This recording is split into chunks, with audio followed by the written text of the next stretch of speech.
The Wedding Band of God Complete Narrative.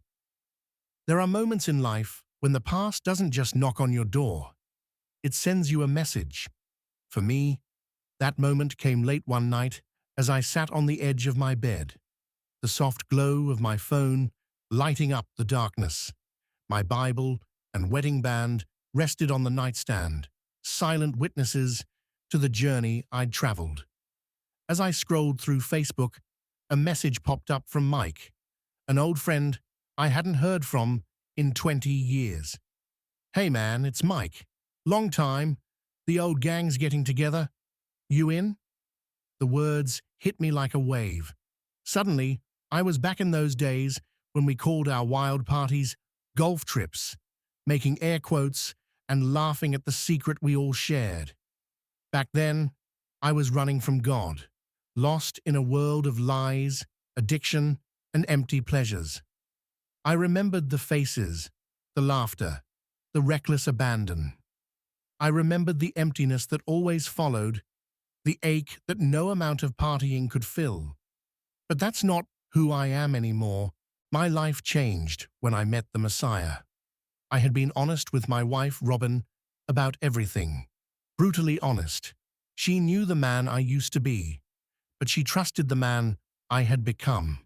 Not because I was perfect, but because we were in covenant, with each other, and with God. Our marriage was built on truth, on forgiveness, and on a shared commitment to walk in God's ways. I showed her the message from Mike. She read it, then looked at me with steady eyes, reminding me that I had told her everything, all of it. She said she trusted me, not because I was perfect, but because I was in covenant with her and with God. Her hand rested on mine, our wedding bands touching, a silent promise renewed. That moment reminded me that trust isn't just a feeling, it's a choice, a daily act of faith. I decided to go. Maybe it was time to show the old gang what real freedom looked like. Maybe God was giving me a chance to be a light in the darkness I once called home. As the days passed, I found myself laughing at old jokes and memories in the group chat. Robin watched me, her excitement slowly giving way to unease. I could see it in her eyes, though she tried to hide it. At night, she lay awake beside me, glancing at the ring on my hand, troubled by the shadows of my past. The morning of the trip arrived. I packed my bag and walked up to Robin, kissing her gently and promising to call her that night. As I reached for my keys by the door, I slipped off my wedding band and dropped it in the little bucket where I kept my keys at night. The sound of the ring hitting the metal echoed in the quiet house. Robin stood frozen, watching me. Her face shifted from confusion to hurt, then to fear. She wondered why I would take off my wedding band. Was I leaving my promise behind, or was it just an old habit dying hard? After I left, she picked up the ring, turning it over in her hand as tears welled in her eyes. A ring is just a symbol, she thought, but a covenant is supposed to be forever. She remembered the vows we made, the prayers we prayed, the hope we shared. She wondered if I remembered too. As she stood there, her eyes fell on the open Bible on the table. She remembered what Scripture says about covenant. Deuteronomy 6:24-25 came to mind. "And the Lord commanded us to do all these statutes, to fear the Lord our God, for our good always, that he might preserve us alive as we are this day. And it will be righteousness for us, if we are careful to do all this commandment before the Lord our God, as he has commanded us." Righteousness isn't just a feeling, it's living right by obeying God's commandments. That's what it means to be in covenant. But God didn't just give us commandments. He gave us a sign, a wedding band for his people.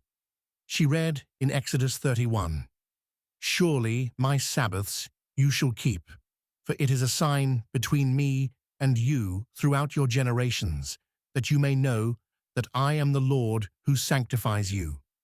Therefore the children of Israel shall keep the Sabbath, to observe the Sabbath throughout their generations as a perpetual covenant.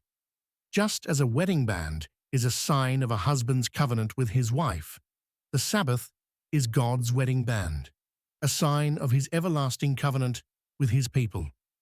That's why Yeshua, Jesus, said, "The Sabbath was made for man, not man for the Sabbath." God made the Sabbath as his wedding band for us, a sign of love, rest, and relationship. Every week as the sun sets and Sabbath begins, we are reminded of who we are and whose we are. The Sabbath is not a burden, but a gift, a time to remember, to rest, to rejoice in the covenant that binds us to our Creator. As Robin held the ring, she remembered the day I promised her I would never leave nor forsake her, just as Yeshua promised he would never leave or forsake us. I will never leave you nor forsake you, the scriptures say in Hebrews 13:5. Tears streamed down her face as she clung to that promise. She remembered the times I had failed, the times I had fallen short, and the times I had come home, humbled and repentant. She remembered the story of the prodigal son, the son who turned away from his sin and found his way back to the Father, who ran to meet him with open arms. She realized that the path back is always open, and that path is Torah, walking in God's commandments, returning to the Father's embrace.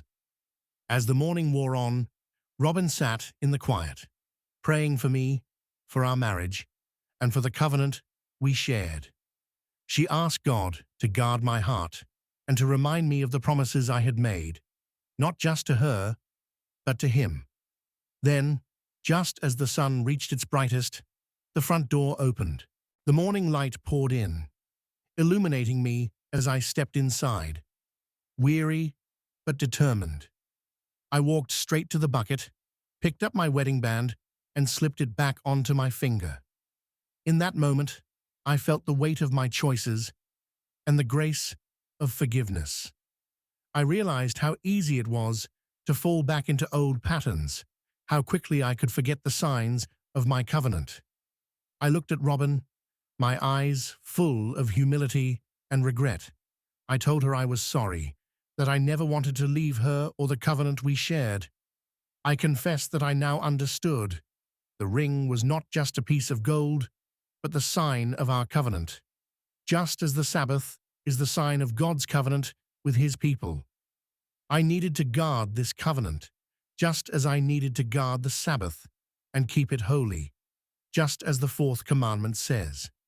Robin smiled through her tears, gently taking my hands.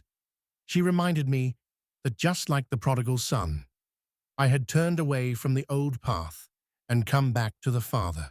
That path is Torah, walking in God's commandments. The Father is always happy to forgive and welcome his children back as sons and daughters. We embraced the morning light surrounding us